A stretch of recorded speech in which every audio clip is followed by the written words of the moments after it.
மற்றுமொரு அண்மை செய்தி. திருவண்ணாமலை அடுத்த ஆரணி அருகே கோவில் உண்டியலில் சொத்து பத்திரம் இருப்பதாக தகவலானது வெளியாகி இருக்கிறது.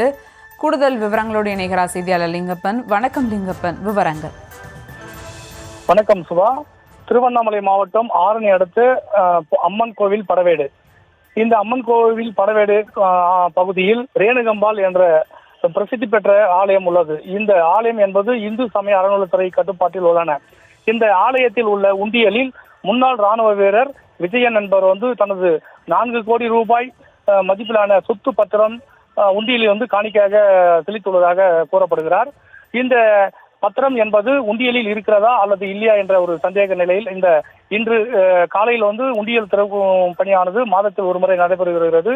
இந்த மாதத்தில் 10ஆம் தேதி லெவலில் இந்த உண்டியல் ஓபன் திறக்கப்பட வேண்டும். அந்த 10ஆம் தேதி லெவலில் திறக்கப்படாமல் தற்போது 2 கட்டமாக தாமதமாக இந்த உண்டியல் திறப்பது தாமதம் வருகிறது. அது மட்டும் இல்லாமல் இன்று உண்டியல் காணிக்கை திறந்து இன்னைக்கு எண்ணும் பணியில் நடைபெறும் என்று அறிவித்த நிலையில் இந்த பக்தர்கள் சேவை மனப்போடு இந்த பணத்தை எண்ணும் பணியில் ஈடுபடுவதற்காக வருகை புரிந்திருக்கிறார். இன்று திறப்பதற்கு உண்டான ஏற்பாடுகள் தயார் நிலையில் இருந்தாலும் இந்த சொத்தின் பத்திரம் உள்ளதால் என்று இந்த விஜயன் மற்றும் அவருடைய மனைவி தரப்பு இரு தரப்பும் இங்க வந்ததால் இந்த சொத்தின் பத்திரம் உண்டியில் இருப்பது சம்பந்தமாக இந்த உயர் அதிகாரிகள் ஏற்கனவே தகவல் தெரிந்தும் இந்த சட்டம் ஒழுங்கு பிரச்சனைக்காக இந்த காலதாமதம் ஏற்படுகிறதா என்ற ஒரு குற்றச்சாட்டு வைக்கிறது. அது மட்டும் இல்லாமல் உயர் அதிகாரி அதாவது இணை ஆணையர் காலை 9 மணி வந்த நிலையில் தற்போது இந்த கோவில் இல்லாமல் மாற்றொரு கோவிலுக்காக சென்று உள்ளதாக ஒரு தகவல் கிடைக்கப்படுகிறது.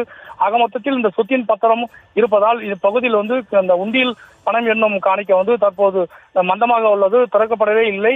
இந்த சேவையின் மனப்பான்மை வந்தக்கூடிய பக்தர்கள் ஆங்காங்க படுத்து தூங்கும் நிலைமை ஏற்பட்டு வருகிறது. சுபா, விவரங்களுக்கு நன்றி லிங்கப்பன்.